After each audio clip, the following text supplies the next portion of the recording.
Welcome back to the सफलता की कुंजी। तो चलिए स्टार्ट करते हैं आज का अपना आर्टिकल स्टार्ट करने से पहले हम कल की तरह जो है वो आज एक वोकैब का जो है वो वर्ड लेंगे। तो आज का जो वोकैब का वर्ड रहेगा वो रहेगा ओपैक, जिसके स्पेलिंग क्या होते हैं OPAQUE।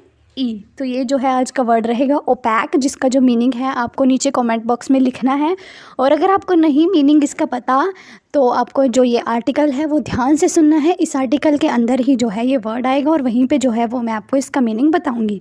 तो आई होप आप इस वर्ड का जो मीनिंग है वो मुझसे पहले कमेंट बॉक्स में ज़रूर लिख देंगे। तो चलिए स्टार्ट करते हैं फिर आज का आर्टिकल। और आर्टिकल शुरू करने से पहले तो अगर आपको ये वीडियोज़ अच्छी लगती हो तो प्लीज़ वीडियो को ज़्यादा से ज़्यादा शेयर करें और चैनल को सब्सक्राइब करें। तो आज का जो हमारा आर्टिकल है वो बहुत ज़्यादा इंपॉर्टेंट रहने वाला है। ऐसा क्या खास है इस आर्टिकल में, तो चलिए देखते हैं। I have to form bench to hear plea against collegium system CJI यानी कि जो हमारे चीफ जस्टिस ऑफ इंडिया हैं उनके तरफ से एक स्टेटमेंट निकल कर आया है कि जो भी ये याचिकाएँ प्ली का मतलब होता है कि लोगों के द्वारा जो भी याचिकाएँ लगाई गई हैं कॉलेजियम सिस्टम के अगेंस्ट, उनको सुनने के लिए जो है वो मुझे एक बेंच जो है वो बनानी पड़ेगी। ऐसा जो है वो जो हमारे चीफ जस्टिस ऑफ इंडिया है उन्होंने कहा है। अब ये कॉलेजियम सिस्टम क्या है जिसके खिलाफ जो है लोगों ने बहुत सारी जो याचिकाएं हैं, जो प्ली है इसके अगेंस्ट वो दायर करी हुई हैं। तो कॉलेजियम सिस्टम एक सिस्टम है जिसके अंतर्गत जो हम अपने सुप्रीम कोर्ट के जो जजेस होते हैं उनको अपॉइंटमेंट देते हैं इस कॉलेजियम सिस्टम के अंतर्गत। तो जो जिन लोगों ने इसके ख़िलाफ़ जो है वो याचिकाएं दायर करी है, जो कहते हैं कि जो कॉलेजियम सिस्टम है वो जो है वो बंद होना चाहिए, उनका मानना ये है कि इस कॉलेजियम सिस्टम के अंदर कोई भी पारदर्शिता नहीं है। क्योंकि गाइस इसके अंदर क्या होता है कि जो हमारा कॉलेजियम सिस्टम होता है उसके अंदर जो है वो 4 सीनियर मोस्ट जजेस जो सुप्रीम कोर्ट के रहते हैं और एक जो हमारे चीफ जस्टिस ऑफ इंडिया है वो रहते हैं। इसके अंदर 5 लोगों का ये एक ग्रुप होता है जो सुप्रीम कोर्ट के जजेस को अपॉइंटमेंट देता है। तो लोगों का कहना ये है कि इसके अंदर कोई भी पारदर्शिता नहीं है, क्योंकि ये जो है वो फेवरेटिज़म को, नेपोटिज़म को बढ़ावा देता है ये कॉलेजियम सिस्टम। क्योंकि जो वहाँ पे जो जजेस हैं वो तो सिर्फ जो उनके फेवरेट जजेस होंगे, यानी जिनको वो अपॉइंट करना चाहेंगे उन्हीं को अपॉइंट कर देंगे वो तो। और जो उससे ज़्यादा जो कोई मान लो वहाँ पे कोई जज है जो उससे ज़्यादा जो है वो काबिलियत रखता है सुप्रीम कोर्ट का जज बनने की, वो उसको तो बनने ही नहीं देंगे। क्यों? क्योंकि इसके अंदर जो है वो फेवरेटिज़म या फिर नेपोटिज़म जैसे जो शब्द हैं उनको लेकर जो है वो लोग आ रहे हैं कि इसके अंदर जो है वो पारदर्शिता नहीं है। इसलिए जो है वो लोगों ने इसके अगेंस्ट जो है वो याचिका दायर करी है कि इस कॉलेजियम सिस्टम को जो है वो हमें ख़त्म करना चाहिए और इसकी जगह एक दूसरा सिस्टम जो है वो लेकर आना चाहिए, जो कि हम आगे आर्टिकल में पढ़ेंगे और साथ के साथ ही जो है वो हम इंग्लिश को सीखते चलेंगे। ठीक है, तो आगे देखते हैं आगे क्या कहता है। चीफ जस्टिस ऑफ इंडिया, हमारे चीफ जस्टिस कौन है इंडिया के? DY Chandrachud on Monday. देखो जब भी हम किसी भी डेट का या फिर डे ऑफ वीक का, किसी भी वीक का, किसी भी मंथ का, किसी भी डेट का अगर कहीं पे भी हम मेंशन करते हैं उनको, तो उनके साथ जो हमेशा प्रेपोजिशन यूज़ होती है वो हमेशा ऑन प्रेपोजिशन यूज़ होती है।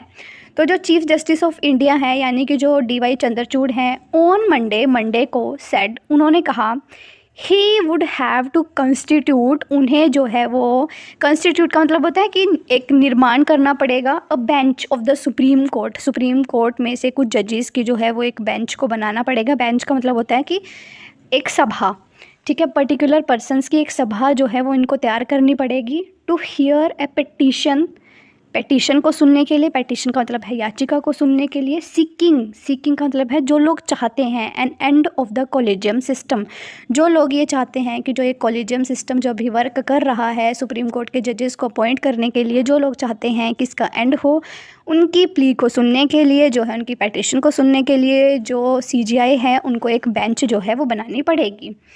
आगे कहता है I will have to constitute a bench, chief justice Chandrachud told advocate Mathews J tersely. इन्होंने ये जो बातें हैं कि मुझे एक जो है वो बेंच बनानी पड़ेगी सुप्रीम कोर्ट के जजेस के साथ जो ये डिसीज़न कर पाए कि जो एक कॉलेजियम सिस्टम है वो रहना चाहिए या नहीं, ये सब बातें जो हैं उन्होंने एडवोकेट जो मैथ्यूज़ हैं उनको बताई।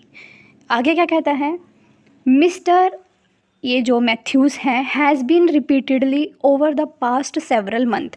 जो मिस्टर मैथ्यूज़ हैं वो बार बार पिछले कई महीनों से mentioning the case to be heard, उन्होंने जो है ये कई बार मेंशन करा है कि जो एक केस है कॉलेजियम सिस्टम को लेकर, इसको जल्द से जल्द जो है वो सुना जाए। रिवाइवल ऑफ NJAC, अब जो है वो लोगों की डिमांड ये है, मीन्स जो पिटिशनर हैं उनकी डिमांड ये है कि जो कॉलेजियम सिस्टम है उसको ख़त्म करके एक नई जो बॉडी है जिसका नाम है NJAC, उसको लेकर जो है वो आना चाहिए। तो NJAC क्या है, चलिए हम इसको पढ़ते हैं। रिवाइवल ऑफ NJAC, रिवाइवल का मतलब है कि दोबारा से लेकर आया जाए NJAC को। द पिटिशन सीक्स, पिटिशन यानी कि जो याचिका करता है, सीक्स मतलब चाहते हैं। अब यहाँ पे द पिटिशन सिंगुलर सब्जेक्ट है, इसलिए वर्ब के साथ जो है सीक, जो कि एक वर्ब है, उसके साथ हमने एस का जो यूज़ है वो किया है, क्योंकि हमने पहले भी पढ़ा है कि अगर हम प्रेजेंट इंडेफिनेट के अंदर अगर सिंगुलर सब्जेक्ट का यूज़ कर रहे हैं तो वर्ब के साथ जो है वो एस या ES लगाते हैं। तो जो पिटिशन है वो चाहते हैं रिवाइवल ऑफ द NJAC की फुल फॉर्म है national judicial appointment commission. NJAC की फुल फॉर्म है नेशनल जुडिशियल अपॉइंटमेंट कमीशन, जो है उसको लेकर आया जाए कॉलेजियम सिस्टम को रिप्लेस करके। देखो यहाँ पे लिख रखा है ना, और NJAC which briefly gave the government an equal role. देखो गाइज, अब क्या था इसके अंदर, जो कॉलेजियम सिस्टम है उसके अंदर 5 जो है वो हमारे जजेस हैं जो कि सुप्रीम कोर्ट से ही आते हैं। मीन्स 4 जो जजेस हैं वो सीनियर मोस्ट जजेस हैं सुप्रीम कोर्ट के, और एक जो है वो CJI है, जिसके अंदर हमारी गवर्नमेंट का जो है वो कोई लेन देन नहीं है। बट जो ये NJAC है, यानी कि जो ये नेशनल जुडिशियल अपॉइंटमेंट जो कमीशन है, इसके अंदर ये क्या कहता है कि जो गवर्नमेंट है उसको भी जो है वो इक्वल रोल इसके अंदर मिलेगा।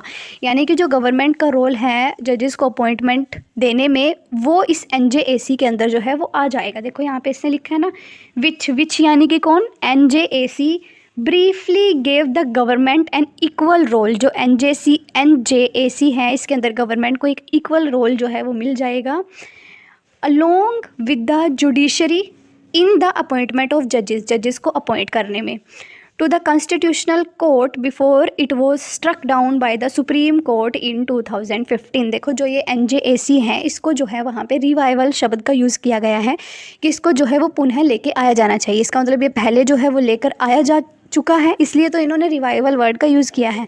2015 के अंदर क्या हुआ था कि जो ये NJAC जो कमीशन था इसको जो है वो लोकसभा से और जो लोकसभा और जो राज्यसभा है वहाँ से जो है ये कानून बनाकर इसको पास कर दिया गया था। लेकिन तभी जो है वो सुप्रीम कोर्ट की एंट्री होती है और सुप्रीम कोर्ट जो है वो इस लॉ को बनने से पहले ही जो है वो साफ इनकार कर देता है कि फिर जो है इसके अंदर कोई पारदर्शिता नहीं रहेगी अगर इसके अंदर गवर्नमेंट आ जाती है।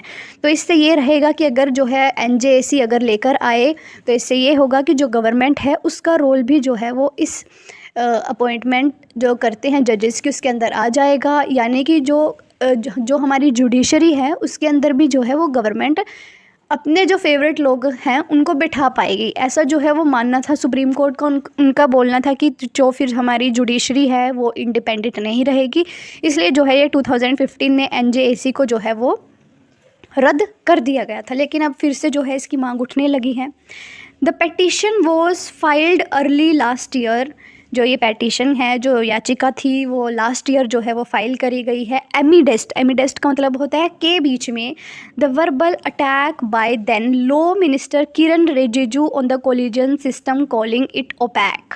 जो हमारे लॉ मिनिस्टर हैं किरण रिजिजू जी, इन्होंने जो है इसके ऊपर बहुत ज़्यादा जो है वो सवाल उठाए जो कॉलेजियम सिस्टम है, और क्या कहा कि जो ये कॉलेजियम सिस्टम है ये ओपैक है। ओपैक का मतलब होता है, देखो मैंने जो आपसे वर्ड पूछा है आज ओपैक, उसका मतलब होता है अनक्लियर, अपारदर्शी। ओपैक का मतलब होता है अनक्लियर, कि जो ये कॉलेजियम सिस्टम है वो बिल्कुल आगे क्या कहता है, it said the constitution bench judgment of October 2015 कहता है कि जो 2015 में जो हमारे कॉन्स्टिट्यूशन बेंच जजमेंट की जो जजमेंट आई थी, हैड थ्वॉटेड का मतलब है कि इसने ख़त्म कर दी थी the will of the people, लोगों की जो इच्छा थी, bye striking down the 99th constitutional amendment act. देखो जो NJAC जो 2015 में जो लेकर आ रहे थे वो 99th जो हमारा कॉन्स्टिट्यूशन एक्ट है उसके अंदर अमेंडमेंट करके जो है वो लेकर आया जा रहा था, लेकिन अब इसमें कहा गया है कि जब 2015 में इसको जो है वो रद्द किया गया तो लोगों की जो इच्छाएं थी, विल थी, वो मर गई थी। द पिटिशन हैज़ सेड, जो पिटिशन है उन्होंने कहा, the 2015 judgement should be rendered void ab initio as it had revived the collegium system. कहता है कि जो 2015 में जो जजमेंट जो दी गई थी हमारे सुप्रीम कोर्ट के जजेस के द्वारा, उसको जो है वो रद्द करना चाहिए और जो NJAC है उसको दोबारा से लेके आया जाना चाहिए। The petitioner called the collegium system a synonym of favouritism and nepotism. जो पिटिशनर्स हैं, जो याचिकाकर्ता हैं, उन्होंने क्या कहा है कि जो ये कोलिजियम सिस्टम है ये सिनोनिम है। सिनोनिम यानी कि पर्यायवाची है किसका? फेवरेटिज्म का और नेपोटिज्म का। मीन्स जो हमने पहले बात करी कि जो कोलिजियम सिस्टम है उसके अंदर जो लोग हैं, जो सुप्रीम कोर्ट के जजेस हैं, वो अपने जो उनको पसंद आता है उसी जज को जो है वो अपॉइंट करते हैं, बेशक अगर वो उसके लायक भी हो या ना भी हो। लेकिन इसलिए इसमें कहा गया है कि जो लोग उनको फेवरेटिज्म है, उनके फेवरेट है, और नेपोटिज्म जो है वो इस कोलिजियम के सिस्टम के अंदर दिखाई देता है। तो आई होप आपको आर्टिकल अच्छे से समझ आया होगा और ओपैक का जो मतलब है वो भी क्लियर हो गया होगा। आई होप आपने जो है वो मुझसे पहले इस वर्ड का जो मीनिंग है वो कमेंट बॉक्स में डाल दिया होगा, और अगर आपकी कोई और राय है तो प्लीज़ कमेंट बॉक्स में सजेस्ट करिए। तो मिलते हैं आपको नेक्स्ट वीडियो में, तब तक के लिए जय हिंद।